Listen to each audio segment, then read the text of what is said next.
What's up, world? It's your boy AP, and this is AP's NBA Daily Picks.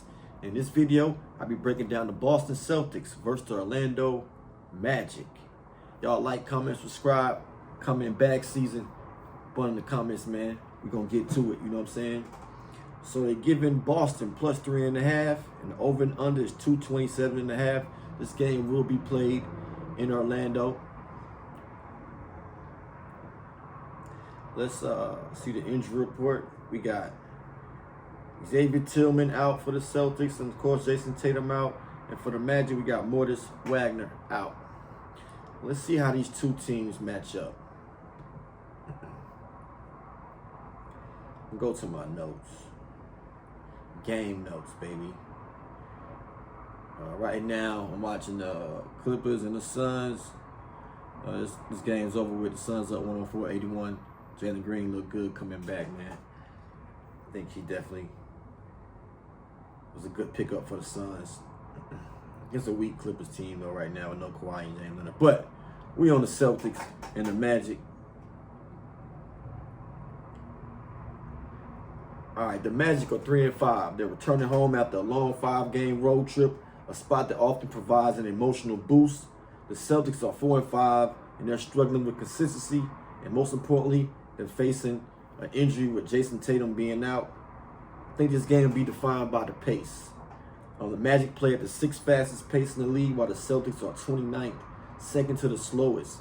This means Orlando will try to run the ball up the court, and Boston got to rely on heavy, high usage from Jaylen Brown and isolation plays to score. And one thing that was interesting to me is how did Utah beat Boston in Boston on November 3rd, 105-103. And I think this shows Boston's vulnerability. When they win, they're dominating their wins, they're knocking down shots, but their losses are sloppy. They usually lose by almost 10 points. They're 2-2 at home, meaning that they can get beat anywhere, especially by a team like the Magic that can exploit their defense. The Celtics' offense and defensive weakness. Offensive weakness. The Celtics' offense is 29th in the league in assists per game. This indicates that it's an isolation type style offense. It relies on talent over the ball movement. This is compounded by a severe shooting slump from their primary guards, Peyton Pritchard, 18% from 3, and Derek White, 25% from 3, are two of the worst high-volume shooters in the league to start the season. Their defensive weakness, they're about in the middle in the pack. They're 13th in defensive rating. Their scheme is aggressive, which helps them rank in top 5 in forcing turnovers. However, the Celtics are picking the ball up almost full court. However, their aggression allows the 5th highest rate of opponent three-point attempts. They've been fortunate so far that teams are not converting, but they bleed open looks.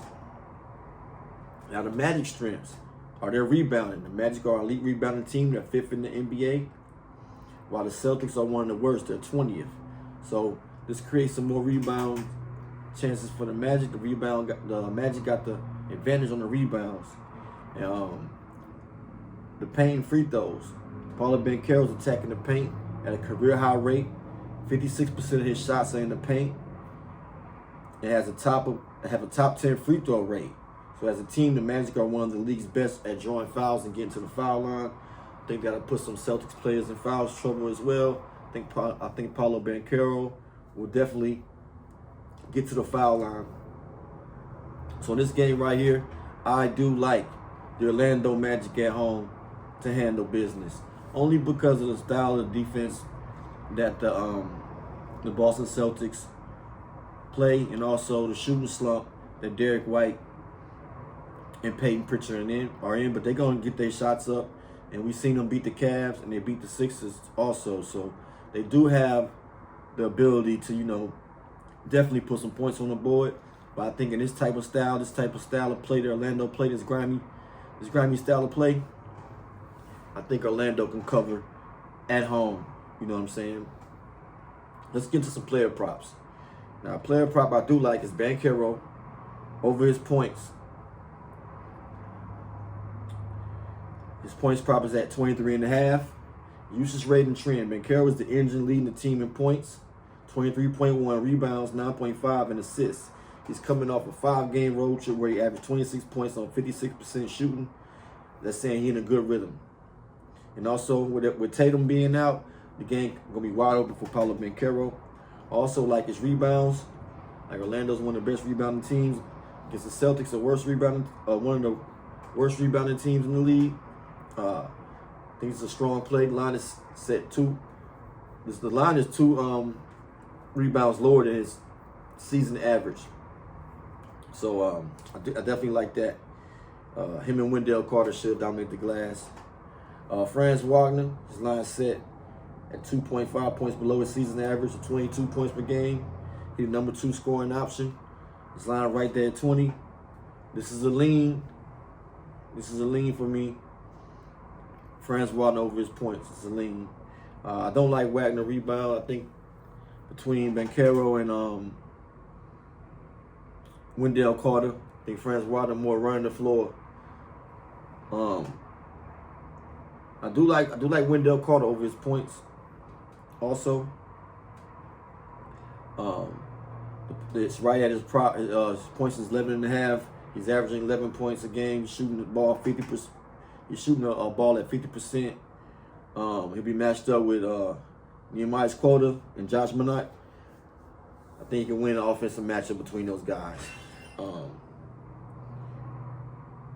Desmond Bane, I'll stay off him. I do think that he can get over his points probably against the Celtics because they give up so many open looks. But for Desmond Bane, I'll stay off him. And also his assists. If I had to make a lean for Desmond Bane, I would say under points and assists, but it's just a lean. I'm not putting that on anything. Jaylen Brown, he's the offensive engine for the Boston Celtics. It's just a lean. I won't be making this bet, but because it might can get ugly. But Jaylen Brown points drop at 25.5. I lean him going over. Brown's usage rate is already 3rd in the NBA. He's averaging 27.7 points per game. With Tatum, without Tatum, Brown becomes an entire offense. He sees 25-plus shot attempts. He has scored 35, 36, and 30 in his last 3 games. On the rebounds, I lean went for him going under on his rebounds. He only averaging 4 rebounds. His rebound prop is at 6. I like him under that, but he'll be on the court a lot. I do also like his assist to go over. He can have the ball so much in his hand. So I lean Jaylen Brown over points and assists. With the shooting slump that Derek White is in, his points prop at 16.5. I'll take him under that. Matter of fact, Derek White PR8, I'll take that under in this style game. And same thing with Peyton Pritchard. He's in a shooting slump also. If they turn around, they can get over their line, but I don't think they will. I take him over his under his PRA as well. Peyton Pritchard, Nehemiah Quota, I wouldn't mess with him. He's the number 1 rebounder for the Celtics, but the Celtics got a poor rebounding team.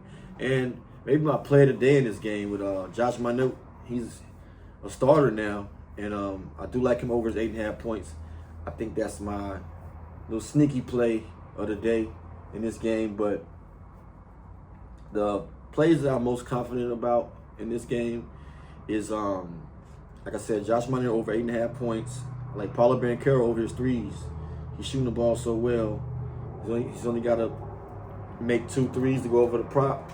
The Boston Celtics, they pressure the ball. They give a lot of open looks. So I like Paolo Banchero over his threes. I like Banchero over his rebounds.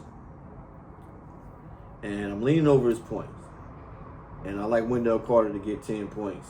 Those pretty much the plays that I like. Now I'm rolling with Josh Minott,